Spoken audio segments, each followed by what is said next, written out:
that being said, let's get into our next topic. What's his name? Colby Covington. Yeah, what's his name? He deserves that. Colby Covington has officially ducked Ian Garry. Pretty crazy. We're normally saying officially booked to fight, but nope. Colby once again has gone on Twitter and talked a bunch of shit about a fighter for a year and a half, 2 years, until he gets to the point where Colby could actually fight him as a realistic opponent. And then what does Colby do? He says, no, I would never accept that fight. You're a bum. Why should I accept that fight? And denies it. What else is new, dude?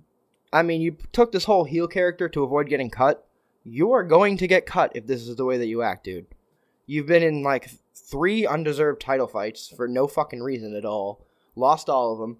Fight nobody. I felt bad for Colby a couple years ago when he got stripped of his interim belt, but you know what? Right on, Dana. You made the right move, because this guy is a fucking clown. And, whatever, yeah, I know, we'll say that to his face, he'd fuck you up. Maybe, yeah, he's a fucking former interim champion. He's still a fucking clown, dude.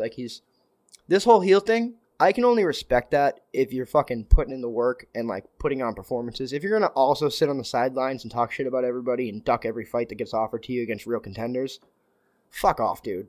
See you in Bellator. Have fun. You can go fight Yoel Romero. See how that works out for you. So, I don't know.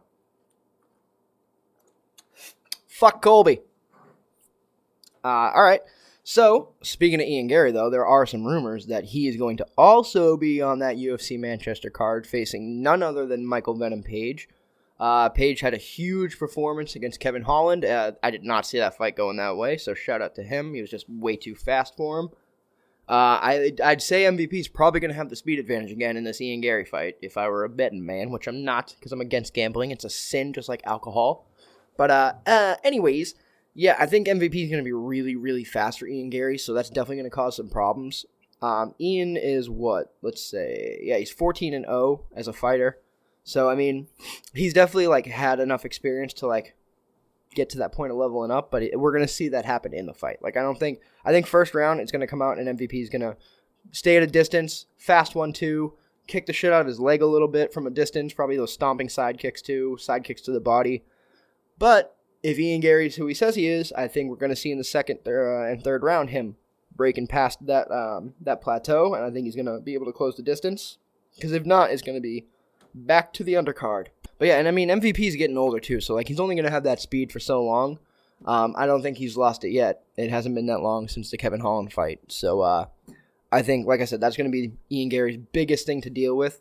But if Ian can just come straight down the center and not wind up and not telegraph his punches, he's going to have the power advantage, and I think he can eat some of MVP's shots just to close the distance. Because, I mean, we saw Mike Perry do it. If you can eat a couple of shots off of MVP and close the distance and get to him, you can start kind of breaking his composure a little bit. I mean, MVP, as great of a striker as he is, he's been able to be knocked out before. I mean, Douglas Lima took him off his feet with a literally slapping inside low kick, and then boom, lead hook knocked him right out. And no disrespect, I mean, that is what it is. It happens. I've been hit with shit that I didn't see coming before. So, I mean, again, I'm not disrespecting MVP. I'm just saying it is possible for him to get knocked out.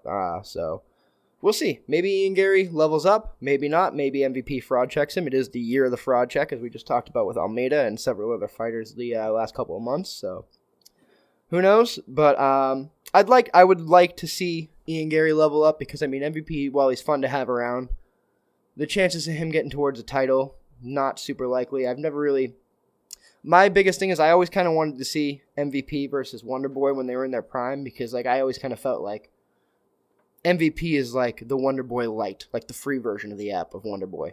Wonderboy is the real deal Holyfield, so I don't know. I don't even know if in his prime MVP would ever got to a title. I think Ian Garry, with how young he is and the skills he's possessed, could potentially get there eventually if he can get past this one big test. And then, I mean, obviously there'll be a few more tests along the way, but this is the one to worry about now. If he can get past that speed and close the distance and win this fight, he's going to have to make it a dogfight, but I think he's able to do that. I know Ian Garry likes to be clean, likes to not really get into those dogfights, but he's going to have to for this one. So, we will see what happens. Let's move on.